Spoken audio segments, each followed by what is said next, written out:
Galatia pasal 3. Dibenarkan oleh karena iman. Ayat 1. Hai orang-orang Galatia yang bodoh, siapakah yang telah mempesona kamu? Bukankah Yesus Kristus yang disalibkan itu telah dilukiskan dengan terang di depanmu? Ayat 2. Hanya ini yang hendak ku ketahui daripada kamu.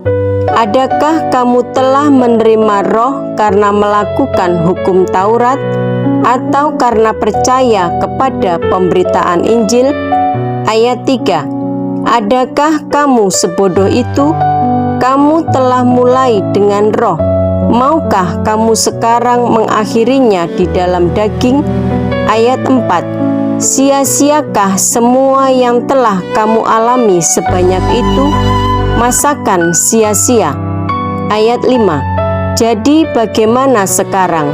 Apakah Ia yang menganugerahkan Roh kepada kamu dengan berlimpah-limpah dan yang melakukan mujizat di antara kamu berbuat demikian karena kamu melakukan hukum Taurat atau karena kamu percaya kepada pemberitaan Injil?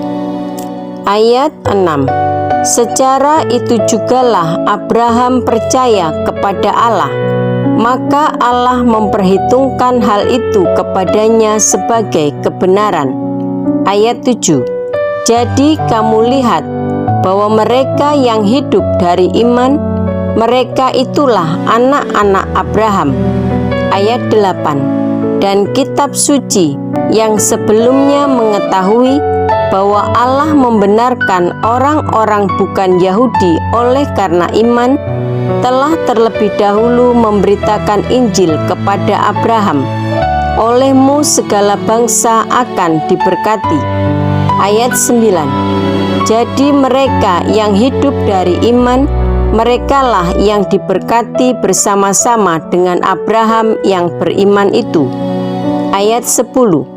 Karena semua orang yang hidup dari pekerjaan hukum Taurat berada di bawah kutuk, sebab ada tertulis, terkutuklah orang yang tidak setia melakukan segala sesuatu yang tertulis dalam kitab hukum Taurat.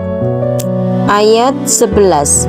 Dan bahwa tidak ada orang yang dibenarkan di hadapan Allah karena melakukan hukum Taurat adalah jelas, karena orang yang benar akan hidup oleh iman.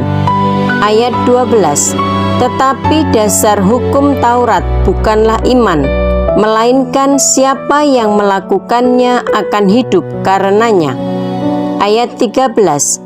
Kristus telah menebus kita dari kutuk hukum Taurat dengan jalan menjadi kutuk karena kita, sebab ada tertulis, terkutuklah orang yang digantung pada kayu salib. Ayat 14. Yesus Kristus telah membuat ini supaya di dalam Dia berkat Abraham sampai kepada bangsa-bangsa lain, sehingga oleh iman kita menerima Roh yang telah dijanjikan itu. Hukum Taurat atau janji. Ayat 15. Saudara-saudara, baiklah kupergunakan suatu contoh dari hidup sehari-hari, suatu wasiat yang telah disahkan, sekalipun ia dari manusia, tidak dapat dibatalkan atau ditambahi oleh seorang pun. Ayat 16. Adapun kepada Abraham diucapkan segala janji itu, dan kepada keturunannya. Tidak dikatakan kepada keturunan-keturunannya, seolah-olah dimaksud banyak orang, tetapi hanya satu orang, dan kepada keturunanmu, yaitu Kristus. Ayat 17. Maksudku ialah, janji yang sebelumnya telah disahkan Allah tidak dapat dibatalkan oleh hukum Taurat yang baru terbit 430 tahun kemudian, sehingga janji itu hilang kekuatannya. Ayat 18.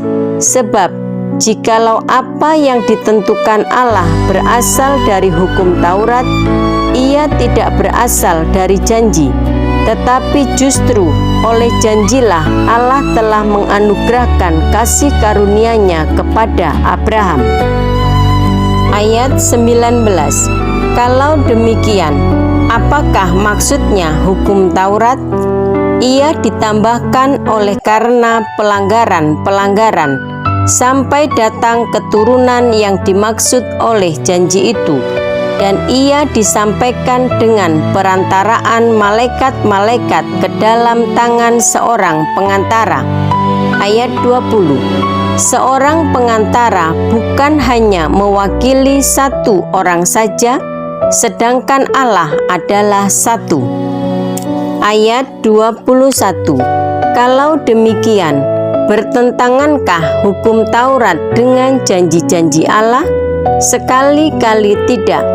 Sebab andai kata hukum Taurat diberikan sebagai sesuatu yang dapat menghidupkan, maka memang kebenaran berasal dari hukum Taurat. Ayat 22. Tetapi kitab suci telah mengurung segala sesuatu di bawah kekuasaan dosa, supaya oleh karena iman dalam Yesus Kristus, janji itu diberikan kepada mereka yang percaya. Ayat 23.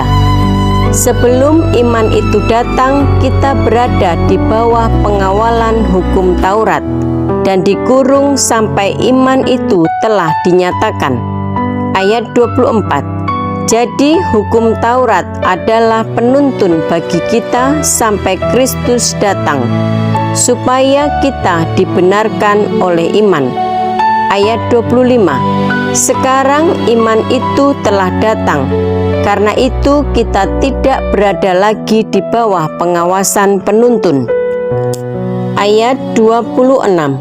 Sebab kamu semua adalah anak-anak Allah karena iman di dalam Yesus Kristus. Ayat 27. Karena kamu semua yang dibaptis dalam Kristus telah mengenakan Kristus. Ayat 28. Dalam hal ini tidak ada orang Yahudi atau orang Yunani, tidak ada hamba atau orang merdeka, tidak ada laki-laki atau perempuan, karena kamu semua adalah satu di dalam Kristus Yesus. Ayat 29. Dan jikalau kamu adalah milik Kristus, maka kamu juga adalah keturunan Abraham dan berhak menerima janji Allah.